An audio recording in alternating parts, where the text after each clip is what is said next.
news that affects you. Mike Muse with the political news on Sway in the Morning, Shade 45. We're going to start off today, before I bring him to the mic, with the official statement from President Joe Biden. Yes. My fellow Americans, it reads, over the past 3.5 years, we have made great progress as a nation. Today, America has the strongest economy in the world. We made historic investments in rebuilding our nation and lowering our prescription drug costs for seniors and expanding affordable health care to a record number of Americans. We provided critically needed care to 1 million veterans exposed to toxic substances, passed the first gun safety law in 30 years, appointed the first African-American woman to the Supreme Court, and passed the most significant climate legislation in the history of the world. America has never been positioned to lead than we are today. We've never been better positioned to lead than we are today. I know none of this could have been done without you, the American people. Together, we overcame a once-in-a-century pandemic and the worst economic crisis since the Great Depression. We protected and preserved our democracy, and we revitalized and strengthened our alliances around the world. It has been the greatest honor of my life to serve as your president. And while it has been my intention to seek re-election, I believe it is the best interest of my party and the country for me to stand down and to focus solely on fulfilling my duties as president for the remainder of my term. I will speak to the nation later this week in more detail about my decision. For now, let me express my deepest gratitude to all of those who have worked so hard to see me reelected. I want to thank Vice President Kamala Harris for being an extraordinary partner in all of this work. And let me express my heartfelt appreciation to the American people for the faith and trust you have placed in me. I believe today, what I always have, that there's nothing America can't do when we do it together. We just have to remember we are the United States of America. That's from President Joe Biden. So we say salute to you, President Joe Biden. Yes, we do. For your service as a president of this great country and your service to this country, even beyond being president, and your dedication to even want to be reelected at this time for the sake of our democracy. So salute to Joe Biden, who's a man I got a chance to interview a couple of times. Had some cool conversations, some challenging conversations as well. Mm-hmm.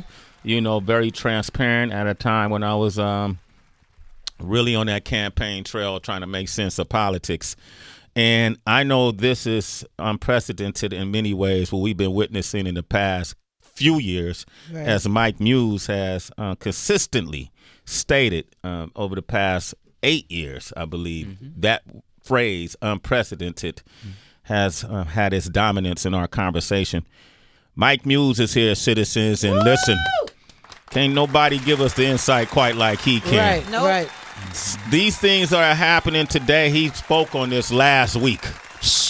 You know, Mike Muse has often said things about our democracy and what we can expect and why we should be paying attention, and then they come to fruition. Right. Mm-hmm. And we're witnessing that today. Mike Muse, welcome back home. Mike Muse. Mike Muse is here. What's happening, everybody? Happy Monday. Happy Monday. Yeah. It is Monday. And welcome to Living History. Living history. Mm-hmm. Mike, where were you when you got the news? I was in Cape Cod this weekend, and I remember very distinctly, I had just done my pre-call for Monday Morning Quarterback. On GMA 3? GMA 3. We do it on Sundays to figure out what we're going to do.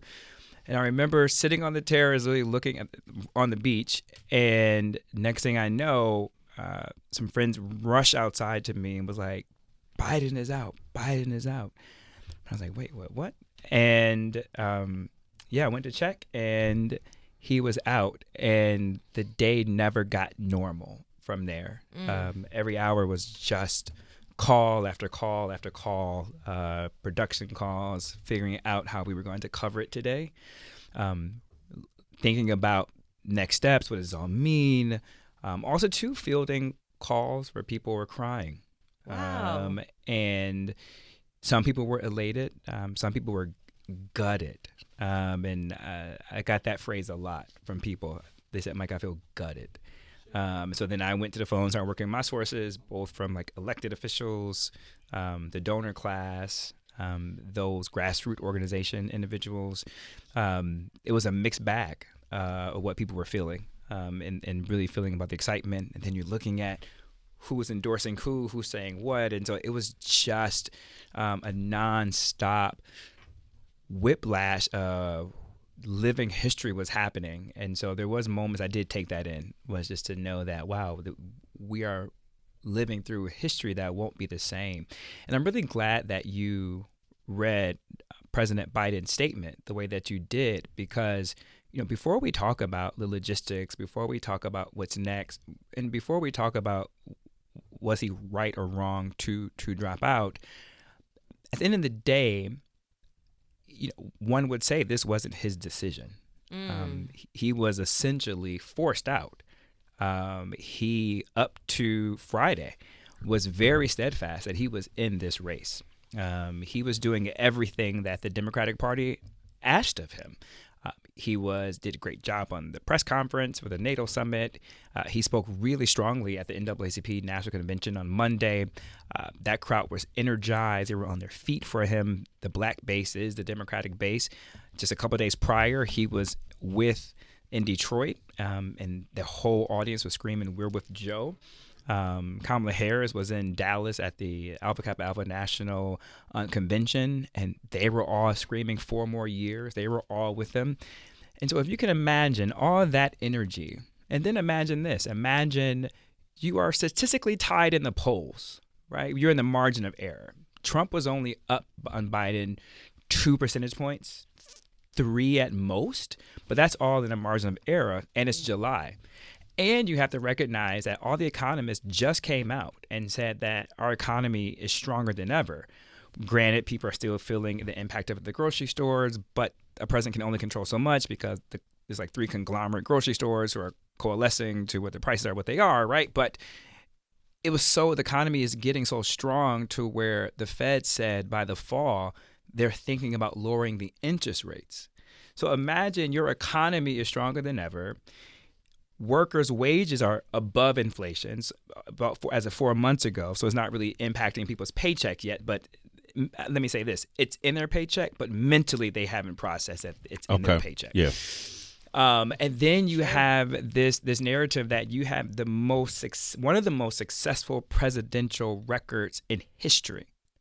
Joe Biden. Mm-hmm. He is right now ranked one of the number 14th president in terms of success records of what he's been able to accomplish in just 2 to 3 years. So imagine all of that, but everyone is saying you're old and you need to get out. And then imagine your friends. Now, there were some other Democrats who are new to the Democratic process who's asking him to leave. But imagine like Nancy Pelosi going on, talk shows and being ambiguous about whether or not she should leave or not. Mm-hmm. They're homies, right? They're friends. There was another gentleman who needed Joe Biden to help him win his primaries. He was losing. Joe went to go to help him out in his state. Guy ends up winning. Joe Biden has invited him over for dinner, and he's one of the first ones to say he needs to get out of the race. So imagine how you feel about loyalty to see your friends not really having your back and speaking so publicly and more so ambiguously, the ambiguity of it all. All of that combined with the ego. Every human has an ego. And yes, did Biden say he was going to run as a transitional candidate? Absolutely. But when you assume that Oval Office, you are single-handedly the most powerful person in the world. Everything is at your beck and call. You don't even carry a wallet. You fly around in equivalency of the most hyped-up private plane. You speak, the markets move. You speak, you cause war. You speak, you prevent war. You speak, you send soldiers into harm's way. You speak, you allocate funds in disastrous situations. You speak, you change American situations. Like, that is a powerful position to just say, let it go, right? And that's why you see people who they say for term limits, when they go into Congress, oh, I'm for term limits and people are too old. But then you see them staying 20, 30, 40 years because it's that power of being a senator. It's that power of being in the House of Representatives, right? And think about it, like we're in New York City and LA, right? But think about people who like live in Lansing and Toledo, Ohio, and Little Rock, Arkansas. Those are the rock stars in their state. Those are the celebrities that Tracy G reports on, but in their community, right? That's hard just to let that go, That's right? true. I'm not caping for anybody. I'm not making excuses for anybody, but I'm just letting know the human aspect of it. So all that good is going, statistically tied. Your friends are being ambiguous about your support. And you then have to let go of your ego to say, I'm going to walk away. And this really isn't my choice. But clearly this is what everybody else wants. So, but my record is so good, though. And then he has to step away. He had to relinquish that ego, which is the trait of a great leader. A great leader is, can you follow? Yeah. And another great trait of a great leader is you want to surround yourself. You want to have the acknowledgement that I need to surround myself with people who are smarter than me. So that's also, too, letting go of your ego. So he finally had to let go of his ego to literally say, I am not going to run again, although my record is one of the best records to run up against. So just as a human, I just wanted to put that into context Thank you. That was, of what he's facing and what made it so much of a challenge. Okay. Heather, you wanted to chime in. I did, because some years ago, two things, Mike Muse. Some years ago, you said whenever Biden leaves office, he will probably be remembered for the economy, his business. I remember you specifically saying that because every president leaves an office being known for something. Obama with Obamacare and so on and so forth. And you noted about Joe Biden and what he would eventually leave office for. Do you think now he will be known for how and why he left office instead of what presidents are normally known for, their policies, like you initially told us he would? Yeah, and this President Trump was known for his mark on the Supreme Court. Right. So that will ever be Trump's identity when it comes to his presidency. So Biden will always go down as an extreme patriot to the Democratic Party, and he will go down as a humble servant. Once the years will be removed, and I think both parties will be able to recognize. Even Mitt Romney did a statement where he acknowledged that. He acknowledged that the act of selflessness of Biden to do what he did, that will go down as the most courageous, bravest, humblest letting go of ego you would ever imagine. There's no world where a president wants to say, I don't want to run again, right? Like, in particular, when your record is that good. Is it possible, because you spoke about loyalty and almost betrayal, I think it walks a fine line. Is it possible that people may know that something is wrong, maybe physically, or that comes with old age? You talk about Alzheimer's, you talk about different things, that Parkinson's or whatever. Do you think possible somebody may know something and instead of saying a medical excuse, just by you need to leave out? Do you think maybe that's where it's coming from? For his own safety, he needs to drop out. I can't speak on what people may be suspecting about President Biden, but they have been in close corridors with Biden for these last couple of years. And so it's not like Biden became who he is, what we saw debate overnight. That's always who he's been. And if you've been in meetings with him the last 2 years, that's exactly how he's looked. That's exactly how he sounded. That's exactly his cadence. We've all known Biden to have a stuttering challenge. He's addressed that openly since he's been a kid. He's overcome that, so it doesn't come out as much. But that's sometimes when you hear him say, and I'm not making excuses for it, giving him cover, but sometimes when you hear him say, anyways, or he pivots. Say, never mind. That's because he possibly could be about to stutter. He's always talked about, he's had this technique that he usually does to avoid him stuttering. And I just think as you're getting older, it's just harder to keep that tactic and being sharp to do it. But this is always who he's been. He's always mixed up names. He's mixed up names when he was in the Obama administration. So all of this is what they're saying is nothing new. So really you have to ask yourself, the Democratic Party, especially the leaders who are wanting him out now, you had meetings with him regularly. You've seen this. Could you have done something sooner to have stopped than waiting this long to have it done? We talked about initially what would the process be if he was to drop out. How would that happen? Would it be enough time? How effective could the Democratic Party be in finding a new nominee and campaigning? And can it resonate with the rest of the country in a way where that person could be competitive to Donald Trump? So my question to you is, what happens next for the Democratic Party? Kamala Harris, although endorsed by many people, is not yet the nominee. Correct. Right? President Barack Obama endorsed the open nomination process, right? He didn't endorse her specifically. Nope.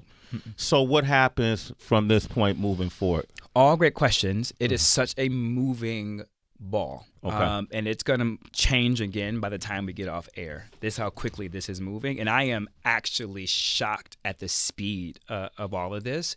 So I'm going to give you guys a date, and then I'm going to back into everything else. Okay. And so the date that we have to be paying attention to is Wednesday, July 24th, which is this Wednesday, at 2 p.m. Eastern Standard Like 2 Time. days from now? Yep.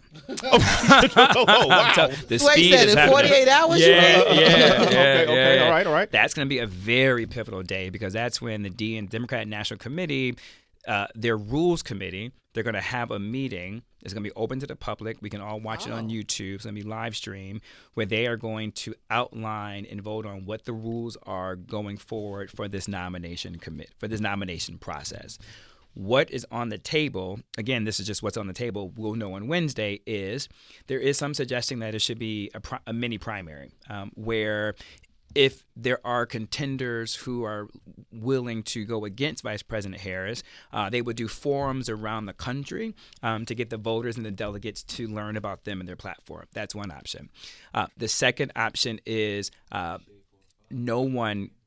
opt out to do the mini primary, and they'll let Vice President Harris and, let's say, candidate B have maybe a talk on the convention floor on the stage.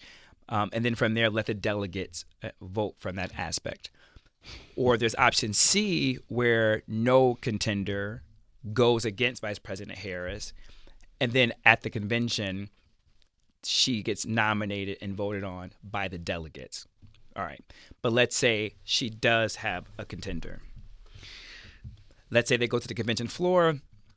The delegates on the first round is pledged to President Biden. But President Biden, because he wasn't the nominee yet, although he's won the delegates, he is what we call the presumptive nominee.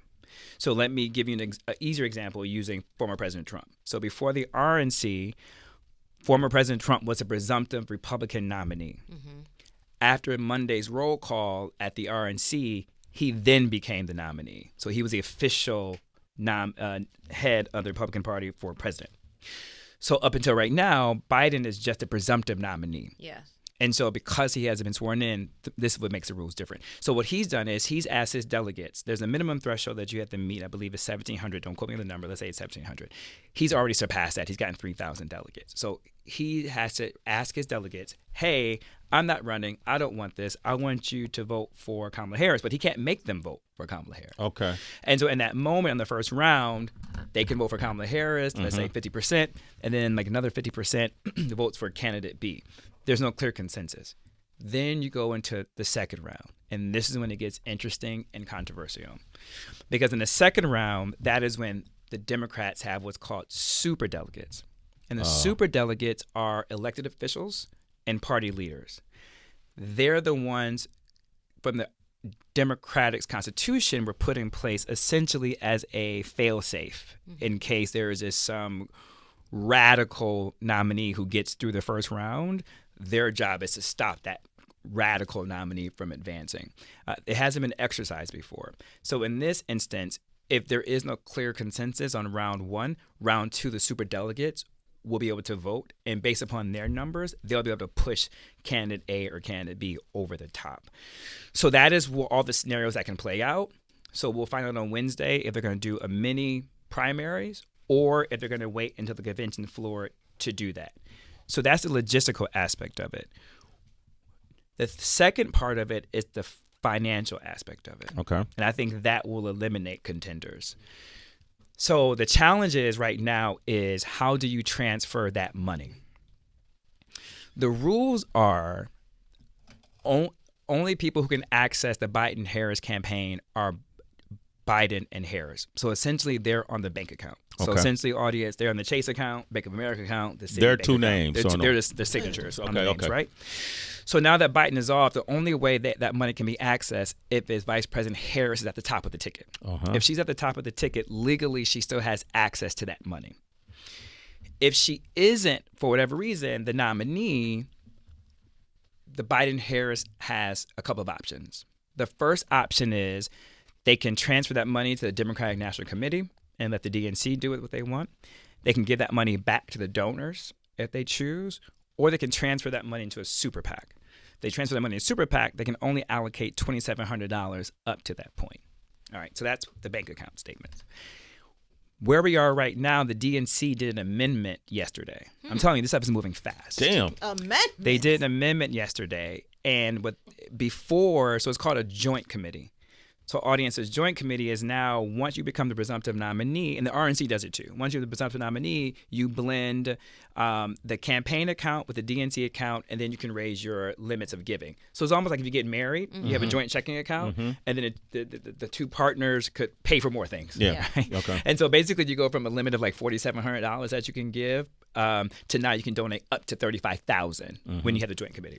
All right. So the joint committee account it was called Biden Victory Fund and Biden Action Fund. The amendment now reads, it's now the Harris Victory Fund and then the Harris Action Fund. The Harris Action Fund, if she becomes a nominee, already has $40 million in it. The Harris Victory Fund has $40 million in it. The Harris Action Fund has $23 million in it. And the Biden campaign has $91 million in it. So we're looking at around $120 million already on day one that will go into Vice President Harris, that she'll have access to if she's a nominee. If another contender, let's say, was to challenge her and to win, Okay. they would start out at $0. And so with 100 days remaining, the Democrats have to ask themselves, they want to pick the person who has $120 million, or they want to pick the person who's going to start out at $0. And so I think that is going to push a lot of individuals out from not wanting to run against her, amongst other things. But I think that money is a key piece. We're going to open up the phone lines, too. Gotcha. 888-742-3345. And thank you, Mike. And just to put things in perspective, because you was at one point, you were a fundraiser, right? So this is my specialty, actually. Yeah, this is yeah. So, that's what I'm saying. I knew you was going there, Sway. Sway, where the money going? This literally is what I'm. So real talk, to give the audience context. This is what I'm known for in politics. Yeah. Is understanding the money, raising the money, doing the joint accounts, doing the joint committees, doing the $35,000 dinners. I've created victory funds on top of victory funds on top of victory funds. I mean, audience, it gets so deep. I'm not giving anything secrets. Everyone does it. And it's because of the Supreme Court allowed campaign finance legislation where you can have these super PACs give unlimited money. It's called the Citizens Act. So because of that, we're allowed to do this. So if you cap out at $35,000, a donor can. I remember we had a very difficult time with Florida. And it was going to be a really contested race in Florida. So we needed to raise more money, and we still had people who had deep pockets who could give more than $35,000. So we ended up creating a Florida Victory Fund, which is separate than a DNC Victory Fund, which was separate from the other candidates' Victory Fund, to keep getting money from these donors. And so I'm very aware of like the legislation, the legal aspect of it, and how important the money is. When you mention these amounts, 91 million, 40 million, 120 million combined, and that still isn't enough necessarily to run a successful presidential campaign, right? No. So what, on a minimum, what would she need, or any candidate need, to raise to be effective and impactful, be able to compete? Great question. So if you consider, let's play this hypothetical, notice I'm not saying she is, but if she becomes a nominee, to get to November the 4th, they would have raised over almost $2 billion. Did you say $2 billion? Between $1 billion and $2 billion. Between now and November 4th? Mm-hmm. Yeah. In 2008, we were at $750 million. In 2012, we hit the $1 billion mark. And it's only gone up since then. And I want to be very clear, people are not pocketing this money. And there aren't steak dinners and caviar dinners in the campaign offices. I mean, these people are literally like using their cell phones to make phone calls. Well, what if you lose, Mike? Then where does the change go? So the money goes to paying down your debts. So to like your final payments to contractors, vendors, people who refill the water at the campaign offices. And so these money, I mean, think about it. This is a 50-state strategy, right? And if you want to win for president, you have to compete in all 50 states. And on top of that, you have to compete in the battleground states, right? So you have to spend money on top of money on top of money. So sometimes, I mean, your campaign staff in a state, let's say like of Michigan or let's say Pennsylvania, a battleground state, you probably want at least minimum 200 field offices opened up. And that's like, so think retail offices. So audience think like strip malls, think office space next door to your CVS, right? And that's not the most well-conditioned place, air-conditioned place. That's not the most well-heated place in the wintertime, right? So it's like these people are literally making minimum salaries, using their own cell phones. Sometimes they're using their own computers, but it just costs that much. And then to get out the vote effort, what you want to do is you want to rent shuttles, you want to rent vans, because what you do is you want to knock on people's doors and say, hey, dude, and aren't Republicans do this too. You want to say, person A on 47 Main Street, do you know your polling location? Do you need a ride to the polls? And if they say yes, then you have to coordinate them getting the ride to the polls. So you have to rent shuttle vans, right? So all this it's expensive. It costs. It all adds up. Mike, we got a few, a lot of people on the line.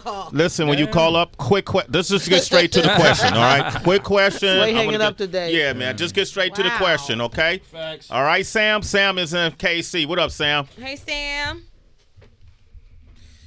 Thank you, Sam. Right. Okay, go ahead, Sam. He said something. All right.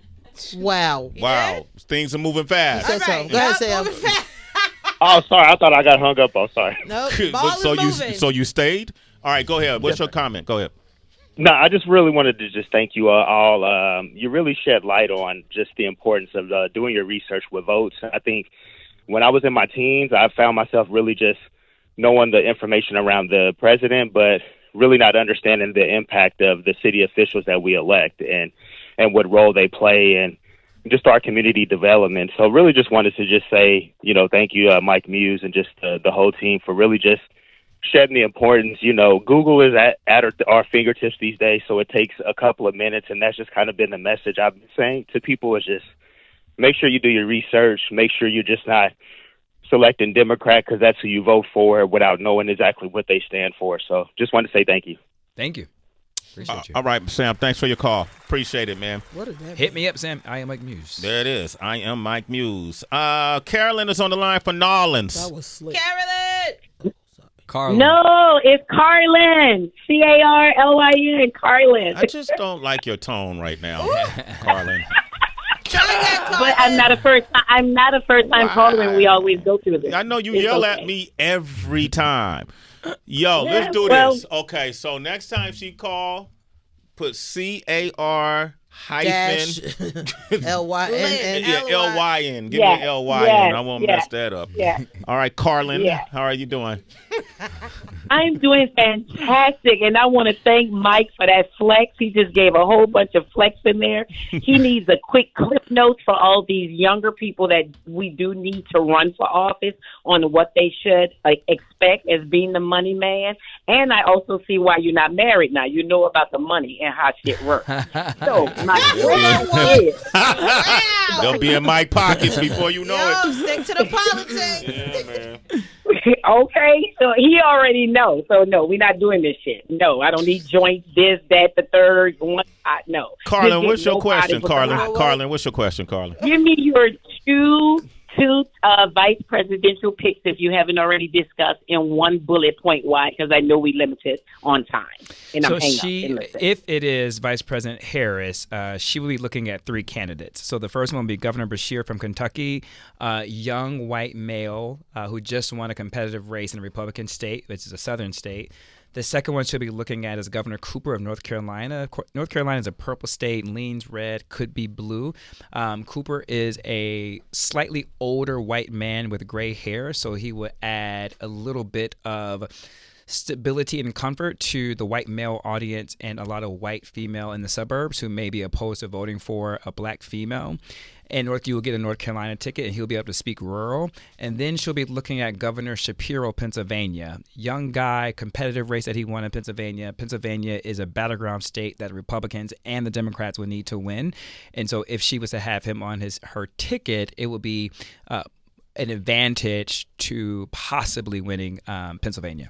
Carlin, thank you for your question. You know we love when you call. You're a super citizen, That's okay? Bria's in Texas. What up, Bree? How you doing, B? Hey, Bree. Yeah, Hey, good morning, guys. Doing well. Thank you for taking my call. Mike, number one, thank you for everything that you're doing, sir. I am so deep into politics because of you, because of what you're doing. I trust your word. You are verified. So thank you, sir. God bless you. God bless okay. you. Thank you.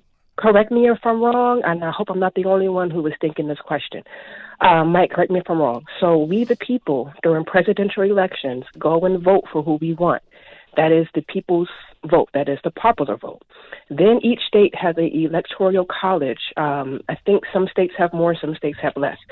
But those people are supposed to take our voice, our vote, and certify that and say, this is what Texas wants. I'm in Texas, so I say, this is what Texas wants. With the Hillary election, we said we wanted her. We put our vote in and cast for her, but we lost her due to the electoral college. So those people did not listen to us and voted their own interests and put Trump in. Correct me if I'm wrong. So if that's the case, right, and those electoral college really has the power to say what state, who, Republican or Democrat, whatever person, what is the point of the electoral college and what is the point of we the people voting? Now, I am not saying I am not voting. I am still voting. My vote still counts, hopefully, but please. Is that correct? And so if the question is too deep, I can call back on Friday. No, never too deep. I'll be able to. on Friday. I'll be able We're a little easier on Fridays. Bree, know that. Okay. Like, nah, you taking care of my able headache today. We're going to do that now. I'll be able to answer that pretty succinctly and quickly. So I want to make sure that we don't confuse the audience. So everything you said up to a certain point was accurate up until the end. So I want to be clear with that. But I want to be mindful, audience. This is the Electoral College is separate than the primary process and the delegates. So I don't want to confuse the audience, right? So audience, what I'm about to answer is everything that happens on November the 4th, not anything leading up to November the 4th. The Electoral College, nothing was taken away from her. Every president has to get to 270 votes. And this is why it's a 50-state strategy. And so what you want to do is you want to get it that way. The number of votes different per state because it's supposed to be based upon state population and density. But then also to the point of Electoral College was that so that, every presidential candidate didn't just go to California and promise everything to California because they have the most dense population. So the idea is for them to spread out to go to Iowa, North Dakota, because they're Americans too. They have issues they care about. And so that was the kind of goal of it. She didn't get the 270. She won the popular vote, but she didn't get the 270. You can win the popular vote because you can win Texas, you can win California. You're talking about Hillary Clinton. Hillary Clinton. Yes. You can win New York. You can win Florida. All these these dense, populous cities and states. But that didn't change the fact that she didn't win the 270 electoral college that's needed. So every candidate has to get to 270. Bria, thank you for your question. Call back Friday anyway. Okay. Okay. All Thank right. you, guys. God Thank bless. you. Have a beautiful day. You're a citizen. You're a So you citizen. want it? I'll take one more, Mike. Yeah. Dee Dee is in Chicago. This is fun. Dee Dee, right? Yeah. It's great. I Dee never Dee. know what they're going to ask. How you doing, Dee Dee? I'm good. Good morning, everyone. Hey, good morning. My fellow D9 brother. Yo, what up? Yo. Kamala is scheduled. VP Harris is actually scheduled to speak to me and my sorority sisters. Oh, you're a Zeta. Mm-hmm. I'm a Zeta. So she is scheduled to speak to 6,000 plus black women on this Wednesday. And she is still coming. So do you have any idea on if that would be like a campaign type speech or any thoughts on what she may be able to say to us? Majority of us support her, but there are some naysayers within the body. So really, really great questions. And congratulations on you guys' convention, your Boulé. Shout out to the Zetas out there, the ladies of the blue and white. Nothing finer, right? Can I? I'm sorry, I don't mean to interrupt Mike's flow, but Dee Dee, my brother, is a Sigma. Yeah. Okay. Phi Beta. Yeah. Cool story, bro. So just know every time. She's like, all right, Sway. Just know from here on out, every time VP Harris pops out, it is going to be a campaign. Just from here on out. Yes, she still has a role as vice president. So she still has to do vice presidential duties, but you better believe every time she pops out now, it's going to be a campaign speech. And she knows that black women are the core of her audience and the core of the Democratic base. And what she did say in her statement is that she receives President Biden's endorsement, but she says she still knows that she has to earn it. Yeah. And so she is aware of that. And so every time you see her, she's going to fight to earn the nomination so that it isn't a coronation. Dee Dee, thank you for your call. We really appreciate you. You're a super citizen. Let's wait on it. All right, Mike Muse is going to be busy all week long, but he'll definitely take your messages. Yeah, hit me up at I am Mike Muse, MUSNSAME, Twitter, Instagram, and Threads. So you asked me something offline. I want to just bring it in here really quickly so people may not know. Some people may be wondering why Obama hasn't endorsed. Obama never endorses. He never endorses primaries. He always waits to a candidate has been selected as that nominee, then he then supports and endorses. And so he doesn't want this. Really, what triggered me? He doesn't want this to be a coronation. Okay. He doesn't want. The Democrats are trying to avoid what they did with making it seem like Hillary was a coronation, and so they're trying to avoid that narrative. And so that's why he's saying, however the process is, whatever the DNC decides to do on Wednesday, however that candidate emerges, I'll wait and then I'll endorse. He'll endorse the party's decision. He's the elder statesman. Okay, thank you, Mike Muse. This was amazing. Hit up Mike Muse all day. I know you got questions at. I am Mike Muse, MUSNSAME, Twitter, Instagram, and Threads. There it is.